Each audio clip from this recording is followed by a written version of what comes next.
So on that, in terms of getting more young people engaged with the political process and helping advocate for these issues, I think more and more we're hearing about a growing amount of disillusionment and political apathy when it comes to federal politics, I think, especially with this political cycle.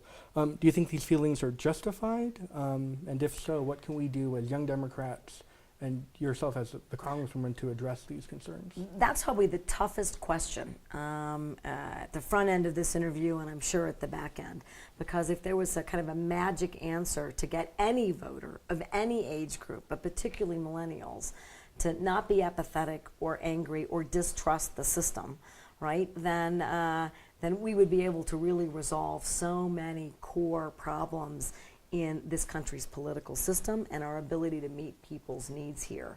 So it's tough, but I think there are a couple of areas that I want to respond to. You asked me if it's justified. Mm-hmm. Well, you know, if I feel it, right, or I perceive it, even if it doesn't line up with a factual aspect, it really doesn't matter, right? Perception is reality, and it's like the possession quote, you know, possession is 9/10 of the law. It is the reality. So the reality is people don't trust their politicians, they don't trust government, they find it wasteful and unresponsive, and as long as that is out there, we're going to have to do something to counteract that more productively. So remember I was talking to you about young people being disruptive? I think that's what you're seeing in this election cycle in particular, and I think it's actually why folks are really excited. We'll do both ends. Why you're seeing such a surge of young people really like Bernie Sanders, right? Because he wants to change the entire way we do things. We're not going to do it incrementally anymore.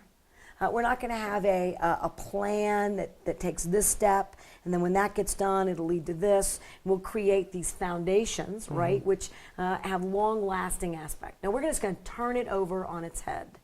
And if you're not trusting how government works, you're not seeing any relation to your personal quality of life or your personal issues, then that's exactly what you want. Upend it, because that gives you opportunity to start from scratch. And this is an age group that starts and stops things in an instant. You are the technology age. You've been taught and trained and responded in a disruptive, and I mean that is a positive word, right? Where it's a sheer change agents. So I see the draw to Bernie Sanders in that regard, and the same for Trump.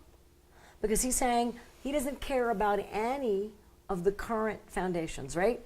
I don't care about what the Constitution says. I don't care about what Congress says.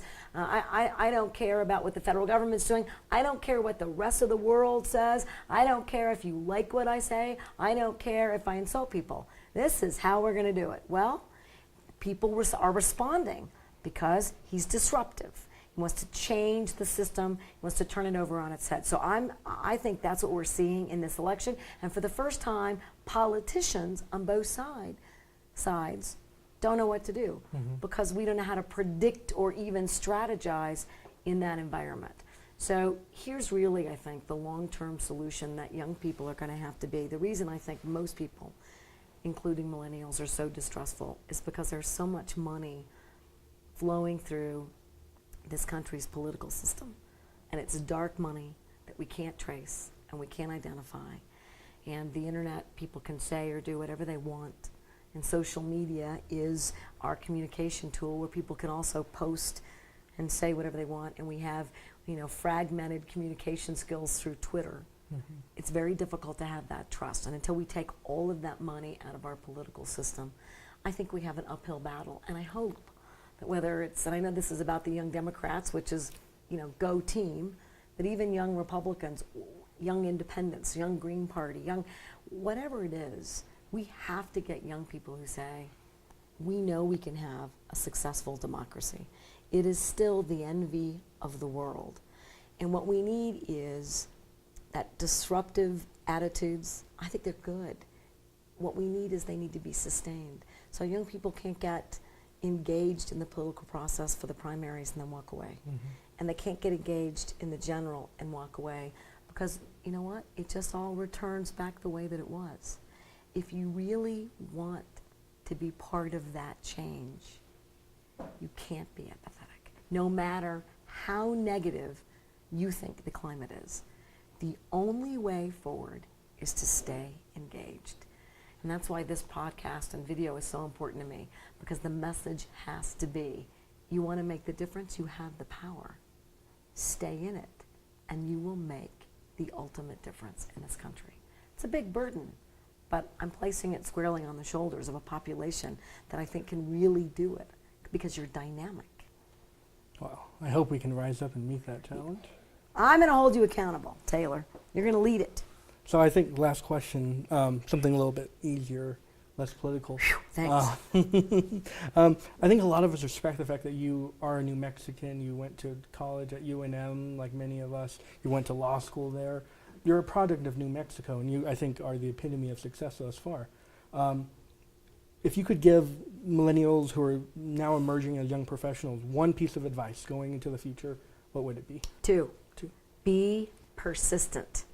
You know, I think that I was told, don't we all get that your parents do it, your friends do it, your colleagues do it, your mentors do it, your professors do it. Be patient. You know what? You just sort of go through the motions. Be patient. No, don't be patient. When I was 31 years old, they said you can't be appointed by a governor to run an agency. You're too young. By whose standards? Who makes that decision? How do you know I wouldn't be the best possible person in that job? So I was persistent and tenacious, and I just didn't let any naysayers prevent me from engaging in what was the career of my choice at the time. And the second is just be open to possibilities, because, you know, I thought I was going to be an intellectual property lawyer. You know, I designed that for myself. That would be a terrible job for me, because I'm an extrovert, not an introvert. No one told me. So you have to be completely open, you know, sort of wide-eyed about all the different possibilities. And don't get so stuck that one thing, that you're after one thing. And as I say that, be persistent, be open. That doesn't mean don't be thoughtful, right? Mm-hmm. Don't have a plan, don't care, just float. It just means sometimes it's really easy, particularly when we're pressured to get that job, is to narrow that field.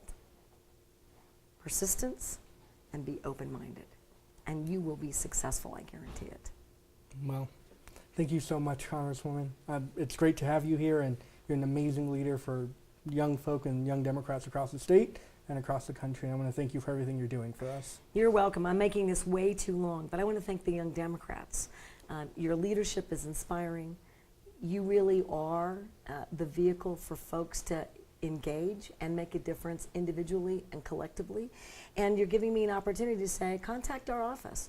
You know, I mean, I know that I'm preaching to a group that can find me online, but you can also, just the old-fashioned way, pick up your cell phone, 346-6781, and we'll help you. I'm not allowed to enroll you on an insurance plan as an example with the ACA, but I can help get you to the right place. And remember, if you're working, I didn't say this earlier, for an employer with 50 or more employees, they have to provide insurance to you as part of that employment benefit under the law. So let us help with any of those issues, from student loans to millennials who are already veterans and need assistance with their veterans help to healthcare. We're in.